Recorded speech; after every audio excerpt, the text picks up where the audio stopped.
ভোটারদের বয়স যেন 16 করা হয় এবং প্রার্থীর বয়স নির্বাচনে অংশগ্রহণের ক্ষেত্রে যেন 23 করা হয়। 100 আসনে নারী সংসদ সদস্যের কথা বলেছি। আমাদের এই যে শাসন ব্যবস্থায় ফ্যাসিবাদী বা স্বৈরাচারী যে প্রবণতাটা, এই প্রবণতার যে উপকরণগুলো চিহ্নিত করতে হবে। এই উপকরণগুলো চিহ্নিত করে সেই অনুযায়ী ব্যবস্থা নিতে হবে। যেমন এককেন্দ্রিক যে ক্ষমতা, দলীয় বিবেচনায় যে নিয়োগগুলো হতো, পক্ষপাতমূলক যে নির্বাচন ব্যবস্থাগুলো আমরা দেখেছি এবং নিয়ন্ত্রিত বিচার বিভাগের যে উদাহরণ আমরা দেখেছি, এই জায়গাগুলোতে কাজ করা।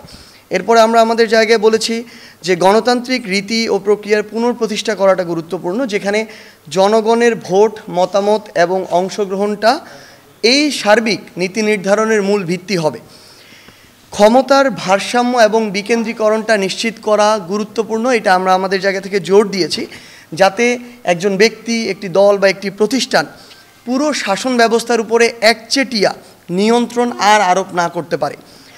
স্বাধীন, নিরপেক্ষ এবং কার্যকর রাষ্ট্রীয় যে প্রতিষ্ঠান, এই প্রতিষ্ঠানগুলো যেন গঠন করা হয়। বিশেষ করে নির্বাচন কমিশন, বিচার বিভাগ, দুর্নীতি দমন যে কমিশনগুলো ছিল এবং মহাহিসাব নিরীক্ষকের যে কমিশন, এই বিষয়গুলো যে ছিল। এবং সবচেয়ে গুরুত্বপূর্ণ হচ্ছে সাংবিধানিক সুরক্ষা ও সংশোধন প্রক্রিয়ায় জন অংশগ্রহণ যেন সংযুক্ত করা হয়, যাতে নাগরিকদের এই যে মৌলিক অধিকার গণতান্ত্রিক শাসন ব্যবস্থায় রক্ষিত হয়, এই বিষয়টি এবং জনগণের অনুমতি ছাড়া বৃহৎ কোনো বিষয়গুলো যেন হঠাৎ করে পরিবর্তন না করা হয়, এই বিষয়গুলো আমরা তুলে ধরেছি। আমাদের মৌলিক সংস্কার প্রস্তাবের গুরুত্বপূর্ণ বিষয়গুলো যদি আমি একদম বাই নেমে সামারি করি: সাংবিধানিক ব্যবস্থা, প্রধানমন্ত্রীর ক্ষমতার ভারসাম্য, স্বাধীন ও শক্তিশালী নির্বাচন কমিশন, সংবিধান সংশোধনের ক্ষেত্রে গণভোটের বিধান, যে গুরুত্বপূর্ণ বিষয়গুলো যদি থাকে সেক্ষেত্রে।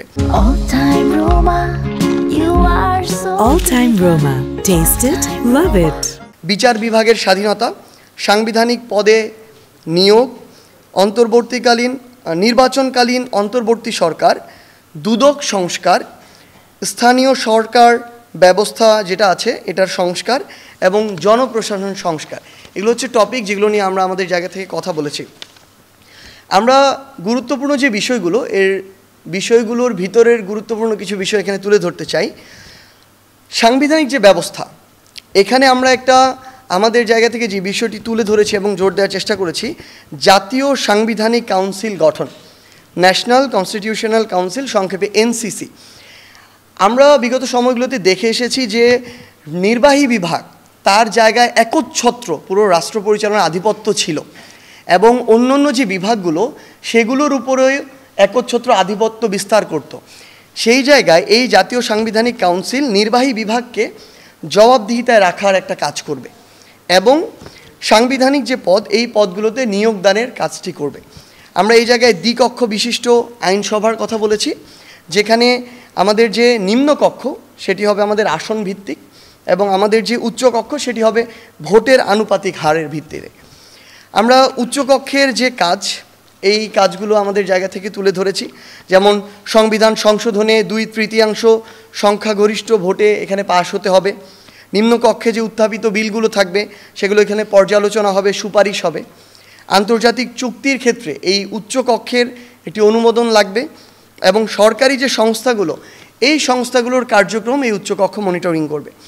এবং আমরা গুরুত্বপূর্ণ কিছু বিষয় আমাদের জায়গা থেকে আরও তুলে ধরার চেষ্টা করেছি, যে সংসদ সদস্যরা পার্লামেন্টে স্বাধীনভাবে তাদের মতামতটি প্রকাশ করতে পারবে, পাশাপাশি সরকারের যে স্থিতিশীলতা সেটিও যেন রক্ষা হয়, আবার যেন অস্থিতিশীল কোনো পরিবেশ না হয়, সেজন্য একটা সাংবিধানিক সেখানে ব্যবস্থা থাকবে। আমরা আগেও জানিয়েছি, আজকেও এটি পুনরাবৃত্তি করেছি, যে ভোটারদের বয়স যেন 16 করা হয় এবং প্রার্থীর বয়স নির্বাচনে অংশগ্রহণের ক্ষেত্রে যেন 23 করা হয়। আরেকটি গুরুত্বপূর্ণ বিষয় আমরা তুলে ধরেছি, তথ্য প্রাপ্তির যে অধিকার, এটাকে যেন মৌলিক অধিকার হিসেবে স্বীকৃতি প্রদান করা হয়। নারীর ক্ষমতায়নের ক্ষেত্রে এবং প্রতিনিধি বৃদ্ধির ক্ষেত্রে আমরা সরাসরি 100 আসনে নারী সংসদ সদস্যের কথা বলেছি এবং সংবিধান সংশোধনে যে গণভোট, এখানে আমরা একটা বিষয় তুলে ধরেছি। দেখুন, নর্মালি যারা সরকারে নির্বাচিত হয় দেখা যায় তারা 35-40% ভোট পায়। সেই জায়গায় গুরুত্বপূর্ণ বিষয়গুলোতে আমরা যদি শুধুমাত্র তাদের মতামতের ভিত্তিতে এটা সংশোধন হয়ে যায়, এমন হতে পারে কিছু ক্ষেত্রে এটা ওই 30-35 বা 40% মানুষের মতামতের ভিত্তিতে।